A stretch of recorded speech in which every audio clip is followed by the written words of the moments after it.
So just a little bit over a year ago, I took the leap of faith of seeing what $100,000 can get you in terms of real estate in 2024. That led me to the purchase of this house back in March. And just a few months after that, I left my life of living in a luxury apartment in a growing and developing metropolitan area to move into a nearly 100-year-old house on the outskirts of town. This has obviously created the busiest year of my entire life, and I wanted to go over what this change has been like for me this past year. This property has pretty much every problem that a property can have. Major settling problems, very few flat spots on the property, flooding issues, outdated plumbing, outdated electrical, extremely insufficient insulation, insufficient HVAC, but it's all stuff that can be fixed. I recently have worked through and finished the first room of the project, and that's the bathroom. It definitely took me a whole lot longer than I expected it to, but it's complete and done, and it is nice to see one room start to finish completed. I've got videos, I've got all kinds of videos out on it, but I'll link my main overall bathroom renovation video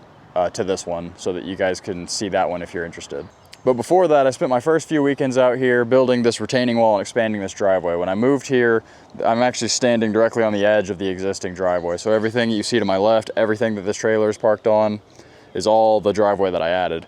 I built this railroad tie retaining wall, backfilled it with dirt from the road that I dug out to gain access to the upper portion of the property, had gravel delivered, spread it. And this is a very significant lifestyle change, going from where I used to live, right in town, major luxury apartment where I lived for the last 4 years, to living on an acre outside of town in an old falling apart house. I'm sure a lot of people would ask, why would you ever do that? I hated renting. It feels like you're getting nowhere the whole time that you live in an apartment owned by a major real estate company. Living in an apartment, you got no space for anything, you know, no yard, no garage. You just got a box that you come home to every day after climbing 3 floors of stairs. And the next question you might wonder is, why buy such a piece of crap house? Well, I've always had a dream of fixing up a house by myself. Always, since I was a really little kid. And I've also never had the desire to just get locked into the classic 30-year mortgage, have a payment forever.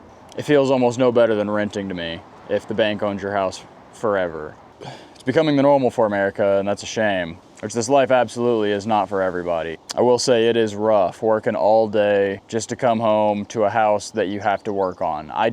As of right now, there's not much relaxing in my life. And I don't think that it should have to be this way. I don't think you should have to live this way in order to get ahead. But that's just the world that we live in, and I'm willing to do what I gotta do. So let's do a quick walkthrough of what my life is like ever since I moved into here. When I moved in, I was still towards the beginning phases of my bathroom remodel. I actually started that just a few weeks, I believe, before I moved into the house. So the bathroom was full demo by the time I was living here, which created a rough situation for a while.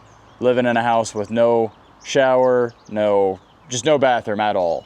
Fortunately, I live just outside of the little town that I live in, and there are 2 public bathrooms there, so that was my solution for that. For showering, I'd go to the gym almost every day after work, take a shower at the gym before I came home. And on the weekends, I built a temporary shower in my kitchen. I've got videos on that. I'll try to link it. And that setup was draining for a long time. Especially the kitchen showers, that sucked for real.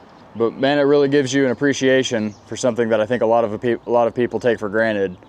And that's the luxury that so many of us have of having a functional bathroom in all of our houses. Live a couple months without one and you'll realize just how much of a convenience that is. I'd say the next big inconvenience about the property so far is that I still have my bedroom set up in the living room, along with my living room set up.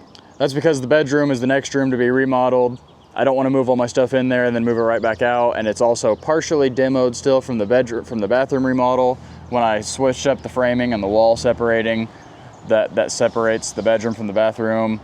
Obviously, the bedroom side got tore up. So the bedroom needs its renovation before I can actually move my bed into there. So it is a little bit strange sleeping in the living room, but I've actually come to like it. It just feels kind of like I live in a studio apartment. And it sure makes for a quick and simple process, going to sleep and getting up every day, just being right in the same part of the house. So very shortly after I moved into the house, within the first month, I believe, I came home from a late night of work. It was like a 12-hour day. I walked in the door at 9:30 o'clock at night, and I got dinner on the way home, and I sat down to eat, exhausted.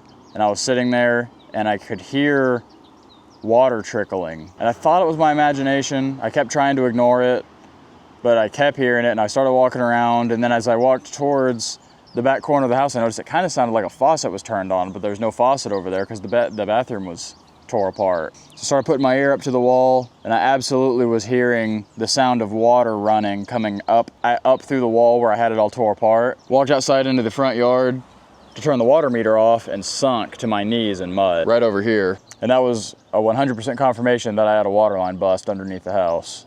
And that's just a problem that you don't have to worry about when you live in an apartment. But instead, with this new life that I chose, I was laying in the mud for, 30 minutes or so, crawling under the house and cutting that broken section of water line out and repairing it.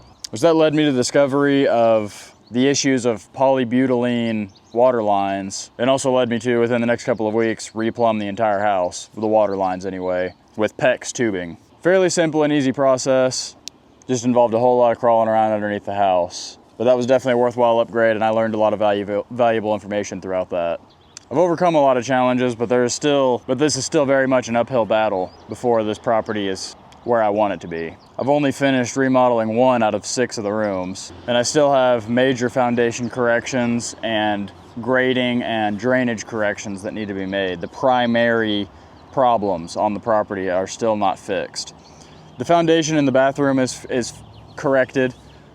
I tore out basically the entire slab and the stem wall under one of the walls, re-poured it with all fresh concrete myself with proper footers. But this house is a hybrid slab and crawl space construction. So the entire remainder of the house, which includes the entirety of the crawl space, still needs its foundation corrections. This house is built on loosely stacked stone that I assume was probably gathered from the property when they built the house. And it's held up, like I said, since the house is 80-ish years old. I haven't had any luck pulling property records on it, but it has experienced some very major settling over 2 inches in a lot of the places.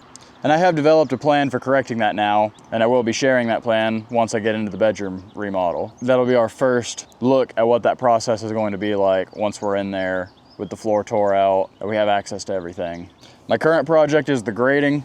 Over here on this side of the property, it obviously slopes strongly into the house. I'm currently in the process of digging that out, building a slope back with a retaining wall, adding a series of underground drains, and a nice little drainage ditch in front of a retaining wall to hopefully solve the water problems around the foundation of the house once and for all.